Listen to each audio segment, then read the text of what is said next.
Morning friends, నేను మీ సాయి మల్లేష్ మాట్లాడుతున్నాను. ముందుగా మా ఛానల్ సబ్స్క్రైబ్ చేసి లైక్ చేసి షేర్ చేయండి. అదేవిధంగా ఈరోజు వార్తల్లోని ముఖ్యాంశాలు తెలుసుకుందాం. ఈనాడు దినపత్రిక. గంగమ్మ ఒడికి గణపయ్య మధ్యాహ్నానికే ముగిసిన ఖైరతాబాద్ గణపతి నిమజ్జనం.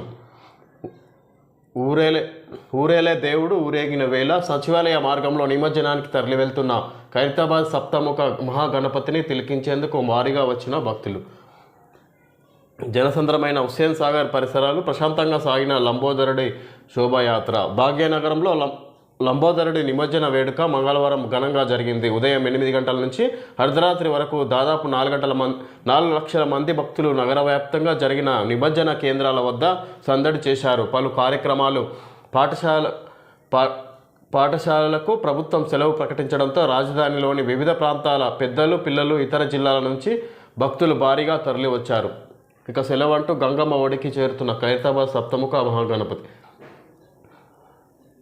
ఖైరతాబాద్ మహాగణపతి ఇక్కడ నిమజ్జనానికి తీసుకొస్తున్న దృశ్యం చూడవచ్చు. అదేవిధంగా ఇక్కడ నిన్న హైదరాబాద్ మొత్తం ఇక్కడ నిమజ్జనం కార్యక్రమాలు పాల్గొనడం చూసుకోవచ్చు. ఈ సందర్భం ఢిల్లీ కొత్త సీఎం అతిషి ఏకగ్రీవంగా ఎన్నుకున్న ఆఫ్ ఎమ్మెల్యేలు. అధినేతకు నమ్మకస్తురాలిగా ముద్ర. 26, 27 తేదీల్లో ప్రమాణ స్వీకారం. ప్రభుత్వంలో కీలకంగా వ్యవహరిస్తున్న 43 ఏళ్ల ఆమ్ ఆద్మీ పార్టీ యువ నాయకురాలు అతిషి మార్లేనా సింగ్ ఢిల్లీ కొత్త ముఖ్యమంత్రిగా ఎన్నికయ్యారు. మంగళవారం జరిగిన పార్టీ శాసనసభ పక్ష సమావేశంలో ఎమ్మెల్యేలంతా ఆమెను ఏకగ్రీవంగా ఎన్నుకున్నారు.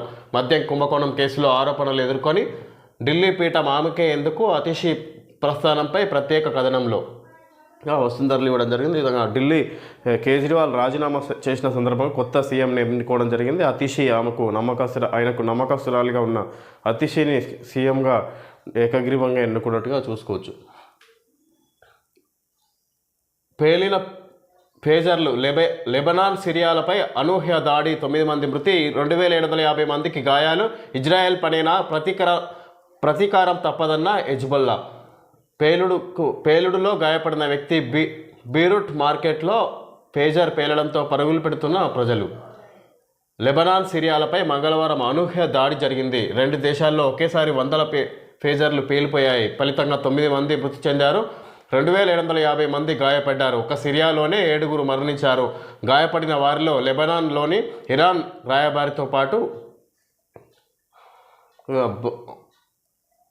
పేలుల సందర్భంగా 9 మంది మృతి చెందారు. ఇక్కడ లెబనాన్, సిరియాలపై అనూహ్య దాడి, 2700 మందికి గాయాలు. ఇజ్రాయెల్ పనేనా అన్నట్టుగా ప్రతీకారం తప్పదన్న హెజ్బొల్లా హెచ్చరిస్తుంది అన్నట్టుగా చూసుకోవచ్చు. ఇక్కడ ఈ మార్కెట్లో పేలులు సంభవించినాయి. అక్కడ సంబంధించి దానికి 9 మంది మృతి చెందారు పేలుల సందర్భంగా. హైడ్రా ఆగదు, అది ప్రకృతిని కాపాడుకునే యజ్ఞం. ఎన్ని అడ్డంకులు వచ్చినా కొనసాగిస్తాం. నేనేమి ఫామ్ హౌస్ ముఖ్యమంత్రిని కాదు. రాష్ట్ర హక్కుల సాధనకు ఎన్నిసార్లైనా ఢిల్లీకి వెళ్తా. యువత ఆకాంక్షలకు అనుగుణంగానే రాష్ట్ర పాలన. సెప్టెంబర్ 17ను వివాదాస్పదం చేయడం క్షమించరాని నేరం. ప్రజాపాలన దినోత్సవంలో సీఎం రేవంత్ రెడ్డి. సెప్టెంబర్ 17 విమోచన దినోత్సవం సందర్భంగా ఇక్కడ నిన్న సచివాలయంలో సమావేశం ఏర్పాటు చేసి మాట్లాడడం జరిగింది సీఎం రేవంత్ రెడ్డి. ఈ సందర్భంగా నేనేం ఫామ్ హౌస్ను సీఎంని కాదు అన్నట్టుగా కేసీఆర్ నిర్దేశించి మాట్లాడినట్టుగా చూసుకోవచ్చు. అది ప్రకృతిని, హైడ్రా ఎప్పటికీ ఆగదు, అది ప్రకృతిని కాపాడుకునే యజ్ఞం. ఎన్ని అడ్డంకులు వచ్చినా కొనసాగిస్తామన్నట్టుగా సీఎం రేవంత్ రెడ్డి మాట్లాడుతున్నారు. సెప్టెంబర్ 17ను వివాదాస్పదం చేయొద్దు, అది క్షమించరాని నేరం. ప్రజాపాలన అన్నట్టుగా ఇక్కడ సెప్టెంబర్ 17ను వివిధ పార్టీలు వివిధ రకంగా మాట్లాడుకుంటున్న సందర్భంగా ఆ విధంగా ప్రజాపాలన దినోత్సవంగా కాంగ్రెస్ ప్రభుత్వం నామకరణ చేసినట్టుగా చూసుకోవచ్చు. తెలంగాణ భవిష్యత్ రాష్ట్రంగా మాత్రమే కాదు, స్వచ్ఛమైన రాష్ట్రంగానూ ఉండాలి. ఆర్థిక, సాంస్కృతిక, పర్యావరణ పునరుజ్జీవం జరగాలి. ఒకప్పుడు లేక్ సిటీగా పేరొందిన హైదరాబాద్ ఈరోజు ఫ్లడ్ సిటీగా దిగజారిపోవడానికి గత 10 ఏళ్ల పాలకుల పాపాలే కారణం. వాటి ప్రక్షాళన కోసమే హైడ్రాను ఏర్పాటు చేశాం. ఇటీవల కేరళలో ప్రకృతి విలయతాండవాన్ని చూశాం. ఆ పరిస్థితి హైదరాబాద్కు రాకూడదు.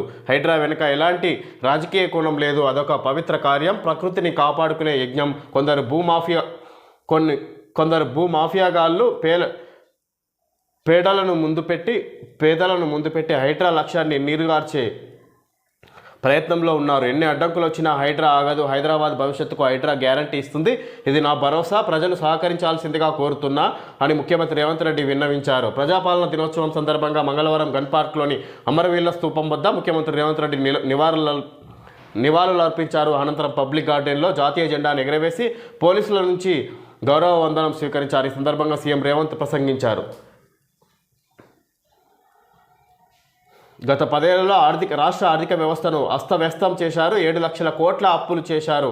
ప్రతి నెల అసలు వడ్డీ కలిపి 6,000 కోట్ల బకాయిలు చెల్లించాల్సిన పరిస్థితుల్లో ఆర్థిక వ్యవస్థను గాడిలో పెడుతూ ప్రజలకిచ్చిన మాట ప్రకారం 6 గ్యారంటీలను అమలు చేయడాన్ని ఒక సవాల్గా స్వీకరించాం.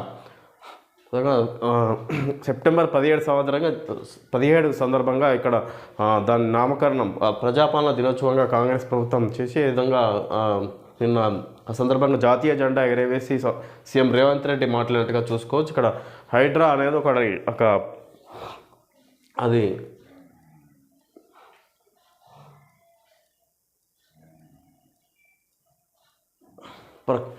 హైడ్రా అనేది పవిత్ర కార్యం. అది ఎప్పటికీ ఆగదు. హైదరాబాద్ను కాపాడుకునే దిశగా పనిచేస్తుంది అన్నట్టుగా మాట్లాడుతున్నారు.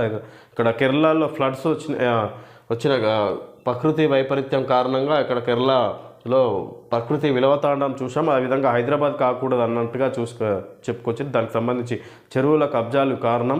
ఆ విధంగా చెరువులను కుంటలను కాపాడుకునే ప్రయత్నంలో ఉన్నామన్నట్టుగా హైదరాబాద్ను కాపాడుకునే లక్ష్యంగా పనిచేస్తున్నాం అన్నట్టుగా సీఎం రేవంత్ రెడ్డి మాట్లాడుతున్నారు. తెలంగాణ సంస్కృతి అంటే తమ ఇంటి సంస్కృతి అని, తెలంగాణ అస్తిత్వం అంటే తమ కుటుంబ అస్తిత్వం అని గత పాలకులు భావించారు. మీ బిడ్డగా తెలంగాణ గుండె చప్పుడు తెలిసిన వాడిగా అధికారంలోకి రాగానే సాంస్కృతిక పునరుజ్జీవానికి నాంది పలిక. గత పాలకులు 10 ఏళ్ల కాలంలో 1,00,000 వరకు కూడా రైతు రుణమాఫీ చేయలేకపోయారు. మేము అధికారంలోకి వచ్చిన 6 నెలల వ్యవధిలోనే సుమారు 18,000 కోట్లను 22 లక్షల మంది రైతుల ఖాతాల్లో వేశాం. అక్కడక్కడ ఇబ్బందులు ఉన్నప్పటికీ వాటిని పరిష్కరించి ప్రతి ఒక్క అర్హుడు లబ్ధి పొందేలా చేస్తాం సీఎం రేవంత్ రెడ్డి.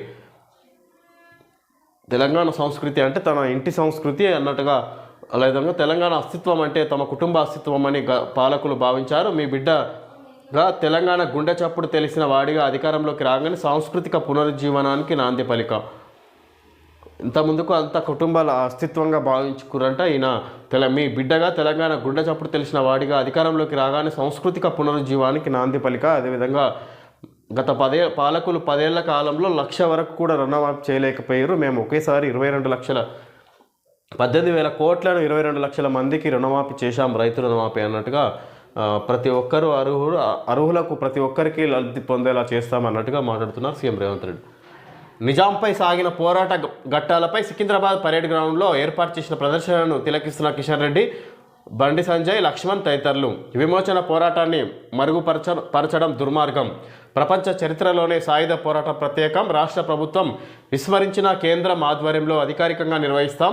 తెలంగాణ విమోచన దినోత్సవం కార్యక్రమంలో కిషన్ రెడ్డి మహత్తరమైన తెలంగాణ విమోచన పోరాట చరిత్రను కుట్రపూరితంగా, దురుద్దేశపూరితంగా ఓటు బ్యాంకు రాజకీయాలతో తొక్కిపెట్టే ప్రయత్నం జరిగిందని కేంద్ర బొగ్గు గనుల శాఖ మంత్రి కిషన్ రెడ్డి ఆరోపించారు. త్యాగాలు, బలిదానాలతో సాధించిన తెలంగాణ స్వాతంత్రం గురించి దాచిపెట్టడం, మనుగడ పడేయడం కంటే దుర్మార్గం మరొకటి లేదన్నారు. తెలంగాణకు స్వాతంత్రం వచ్చింది 1947 ఆగస్టు 15 కాదని 1948 సెప్టెంబర్ 17 అనే వాస్తవాన్ని కనుమరుగు చేసే ప్రయత్నాలు సరికాదన్నారు. సికింద్రాబాద్ పరేడ్ గ్రౌండ్లో మంగళవారం కేంద్ర సాంస్కృతిక పర్యాటక శాఖ ఆధ్వర్యంలో నిర్వహించిన తెలంగాణ విమోచన దినోత్సవ కార్యక్రమంలో ఆయన ప్రసంగించారు. విధంగా అక్కడ ఆగస్టు 15 దేశం మొత్తం స్వాతంత్రం వస్తే తెలంగాణకు మాత్రం సెప్టెంబర్ 17 స్వాతంత్రం వచ్చినట్టుగా ఇక్కడ మనం భావించుకున్నాం. ఇప్పుడు దాన్ని కనుమరుగు చేసే ప్రయత్నం చేస్తున్నాయి ప్రభుత్వాలు అన్నట్టుగా మాట్లాడుతున్నారు బీజేపీ సంబంధించిన నేతలు. హామీలు అమలు చేసే వరకు రేవంత్ వెంట పడతాం. మేము అధికారంలోకి రాగానే రాజీవ్ విగ్రహాన్ని తరలిస్తాం కేటీఆర్. తెలంగాణ భవన్లో జాతీయ సమైక్యత దినోత్సవం నిర్వహణ. రాష్ట్రంలో ఆలన పాలన లేని పరిస్థితి ఉంటే ముఖ్యమంత్రి రేవంత్ రెడ్డి కేవలం కేసీఆర్ బారసాను దూషించడమే పనిగా పెట్టుకున్నారని బారసా కార్యనిర్వాహక అధ్యక్షుడు కేటీఆర్ విమర్శించారు. రాష్ట్రంలో అసలు పాలనే లేని దుర్భర పరిస్థితుల్లో ప్రజాపాలన దినోత్సవం జరపడం విడ్డూరమని ఎద్దేవా చేశారు. తెలంగాణ తల్లి విగ్రహానికి క్షీరాభిషేకం చేస్తున్న కేటీఆర్. చిత్రంలో మాజీ మంత్రులు శ్రీనివాస్ గౌడ్, గంగుల కమలాకర్. హామీలు అమలు చేసే వరకు రేవంత్ వెంట పడతాం, ఇక్కడ మేము అధికారంలోకి రాగానే రాజీవ్ విగ్రహాన్ని తరలిస్తాం అన్నట్టుగా కేటీఆర్ మాట్లాడుతున్నారు. తెలంగాణ భవన్లో జాతీయ సమైక్యతా దినోత్సవాన్ని నిర్వహించినట్టుగా చూసుకోవచ్చు కేటీఆర్ ఆధ్వర్యంలో. ఈ విధంగా రాష్ట్రంలో ఆలనా పాలన చూసుకునే పరిస్థితి లేదు. రేవంత్ రెడ్డి మాత్రం ఇక్కడ ఇతర పార్టీలను విమర్శించడమే పనిగా పెట్టుకున్నారన్నట్టుగా మాట్లాడుతున్నారు కేటీఆర్. కేసీఆర్ను బారాసాను దూషించడమే పనిగా పెట్టుకున్నారన్నట్టుగా మాట్లాడుతున్నారు. రేవంత్ రెడ్డిని ఉద్దేశించి మాట్లాడుతున్నట్టుగా చూసుకోవచ్చు. అమ్మ గుర్తుకొచ్చింది, ప్రతి పుట్టినరోజున బెల్లం తినిపించి ఆశీర్వదించేది. ఈసారి ఆదివాసీ సోదరి పాయసం పెట్టి ఆ లోటు తీర్చారు. ఒడిశాలో మోడీ భావోద్వేగం. 4వ నగరానికి నగ. ఫ్యూచర్ సిటీలో గ్రీన్ఫీల్డ్ రహదారి నిర్మాణానికి సన్నాహాలు. రావిర్యాల నుంచి మీర్ఖాన్ పేట వరకు అలైన్మెంట్ 40 కిలోమీటర్ల పొడవు, 6 లైన్లుగా అభివృద్ధి. మహేశ్వరం, కందుకూరు, ఇబ్రహీంపట్నం మండలాల్లో భూసేకరణ. ప్రభుత్వం ప్రతిష్టాత్మకంగా తలపెట్టిన ఫ్యూచర్ సిటీ అభివృద్ధి భవిష్యత్తు అవసరాలకు అనుగుణంగా గ్రీన్ ఫీల్డ్ రహదారిని నిర్మించాలని సంకల్పించింది. ఫ్యూచర్ సిటీలో స్కిల్ యూనివర్సిటీతో పాటు ప్రఖ్యాత సంస్థలు, పరిశ్రమలు కొలువుదీరనున్న నేపథ్యంలో ఈ రహదారి ఏర్పాటుకు నిర్ణయించారు. హైదరాబాద్ సమగ్ర అభివృద్ధికి ఫ్యూచర్ సిటీ కీలకంగా మారుతుందని ప్రభుత్వం విశ్వసిస్తుంది. ఈ నేపథ్యంలో నగర విస్తరణ కూడా ఇటువైపే ఉంటుందన్న సంకేతాలు కనిపిస్తున్నాయి. భావి ప్రణాళికలు, ట్రాఫిక్ అవసరాలను అనుసరించి రోడ్ల అనుసంధానం కోసం ప్రభుత్వం వ్యూహాత్మకంగా అడుగులు వేస్తుంది. ఫ్యూచర్ సిటీకి మెరుగైన అనుసంధానత కోసం ప్రస్తుత బాహ్య వలయ రహదారి ORR నుంచి శ్రీశైలం జాతీయ రహదారి వరకు 40 కిలోమీటర్ల పొడవున గ్రీన్ఫీల్డ్ రోడ్డును నిర్మించాలని ప్రభుత్వం భావిస్తుంది. ORR ఎగ్జిట్ 13 రావిర్యాల నుంచి కందుకూరు మండలం మీర్ఖాన్పేటను ఈ దారి కలుపుతుంది. భవిష్యత్తులో మీర్ఖాన్పేట నుంచి రీజనల్ రింగ్ రోడ్ RRR వరకు అనుసంధానించనున్నారు. ఫ్యూచర్ సిటీలో గ్రీన్ఫీల్డ్ రహదారి నిర్మాణానికి సన్నాహాలు. రావిర్యాల నుంచి మీర్ఖాన్పేట వరకు అలైన్మెంట్, 40 కిలోమీటర్ల పొడవు, 6 లేన్లుగా అభివృద్ధి. మహేశ్వరం, కందుకూరు, ఇబ్రహీంపట్నం మండలాల్లో భూసేకరణ. ఈ విధంగా ORR నుంచి RRRకు రోడ్డు అనుసంధానం చేసే విధంగా ఇంకా కొత్త రోడ్డును నిర్మించే అవకాశం ఉన్నట్టుగా చూసుకోవచ్చు. ఇది ఫ్యూచర్ సిటీలో గ్రీన్ఫీల్డ్ రహదారి నిర్మాణానికి సన్నాహాలని ఇక్కడ ప్రభుత్వం కొత్తగా రోడ్లు ఏర్పాటు చేసే అవకాశం ఉన్నట్టుగా చూసుకోవచ్చు. 8,000 ఎకరాల భూసేకరణ. బాహ్య వలయ రహదారి ఎగ్జిట్ 12 రావిర్యాల నుంచి మహేశ్వరం, కందుకూరు, ఇబ్రహీంపట్నం మండలాల్లోని 21 గ్రామాల ద్వారా ఈ గ్రీన్ఫీల్డ్ రోడ్డు వెళ్తుంది. దీనికి దాదాపు 8,000 ఎకరాల భూములు అవసరమని యంత్రాంగం గుర్తించింది. రోడ్డు వెళ్లనున్న మండలాలు, గ్రామాల సంఖ్య: మహేశ్వరం 2 గ్రామాలు, కందుకూరు 10, ఇబ్రహీంపట్నం 9 గ్రామాలు. బుల్డోజర్ న్యాయం ఆపేయండి. అక్టోబర్ 1 వరకు మా అనుమతి లేకుండా ఒక్క కట్టడాన్ని కూల్చొద్దు. సుప్రీంకోర్టు ఆదేశం. ఆస్తుల అక్రమ ధ్వంసం రాజ్యాంగ ఉల్లంఘనే. జలాశయాలు, ప్రభుత్వ స్థలాల్లోని అక్రమ కట్టడాలకు ఈ ఆదేశాలు వర్తించవని స్పష్టీకరణ. అయితే నేరారోపణలు ఉన్న వాళ్ళ భవనాలను కూల్చేయడం ఇక్కడ చట్టరీత్యా నేరం అన్నట్టుగా ఇక్కడ సుప్రీంకోర్టు తెలియజేస్తుంది. ఈ విధంగా అక్టోబర్ 1 వరకు మా అనుమతి లేకుండా ఎలాంటి కట్టడాలు కూల్చొద్దు అన్నట్టుగా సుప్రీంకోర్టు రాష్ట్రాలకు ఆదేశాలు ఇచ్చినట్టుగా చూసుకోవచ్చు. ఈ విషయం జలాశయాలు, ఏదైతే ప్రభుత్వ స్థలాలు అక్రమంగా కబ్జాలు చేసి నిర్మించిన వాటికి వర్తించదన్నట్టుగా కూడా చూసుకోవచ్చు. స్థానిక బలిమే కలిమి. జమ్మూ కాశ్మీర్ తొలి విడత పోలింగ్ నేడే. జమిలీ ఎన్నికలు అమలు చేసి చూపిస్తాం. జనగణనపై త్వరలో కార్యాచరణ. కులగణన పైన అదే సమయంలో స్పష్టత. అమిత్ షా వెల్లడి. జమిలీ ఎన్నికలు దేశవ్యాప్తంగా ఒకేసారి ఎన్నికలు నిర్వహించి చూపిస్తాం అన్నట్టుగా అమిత్ షా మాట్లాడుతున్నారు. జనాభా లెక్కలు, త్వరలో కార్యాచరణ, అదే సమయంలో కులగణన పైన కూడా అదే సమయంలో స్పష్టత తీసుకొస్తామన్నట్టుగా మాట్లాడుతున్నారు అమిత్ షా, కేంద్ర మంత్రి అమిత్ షా. ఓకే ఫ్రెండ్స్, ఈరోజు వార్తల్లో ముఖ్యాంశాలు తెలుసుకోవడం జరిగింది. Thank you friends.